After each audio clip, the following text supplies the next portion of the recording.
அந்த குடும்பத்தில் ஒரு மகள் மனநிலையில் பாதிப்பு ஏற்பட்டு ஸ்கூலுக்கு போகாமல் எவ்வளோ பெரிய பெற்றோருக்கு வேதனை பார்த்தீங்களா? அவங்களுக்கு என்ன பண்ணுறதுன்னு தெரியல. தன் மகளுடைய விடுதலைக்காக அவங்களுக்கு தெரிந்தபடி பக்தியாக என்னென்ன செய்யணுமோ எல்லாம் செய்கிறாங்க. பக்தியாக தெய்வத்தை தேடுவது, அதையும் தாண்டி மந்திரவாதம் பில்லி சுனியங்கள் அதை தேடுவது எல்லாமே செய்து பார்த்துட்டாங்க. ஆனால் ஒரு மாற்றமும் இல்லை. பார்த்தீங்களா? மந்திரவாதம் பில்லி சூனிய காரியங்கள் அதுக்கு கூட பணம் செலவு பண்ணி செய்து பார்த்துட்டாங்க.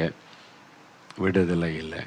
கைவிடப்பட்ட ஒரு சூழ்நிலையில் மாற்றம் வருமா என்கிற நிலைமையில் அவங்க இயேசுவை பற்றி கேள்விப்பட்டு ஆண்டவருடைய பிரசன்னத்தில் வந்தாங்க. இயேசுடைய பிரசன்னத்தில் வந்ததுனால அற்புதமான ஒரு விடுதலை, அந்த மகளுக்கு ஒரு விடுதலை. எவ்வளோ பெரிய சந்தோஷம் பார்த்தீங்கன்னா அந்த குடும்ப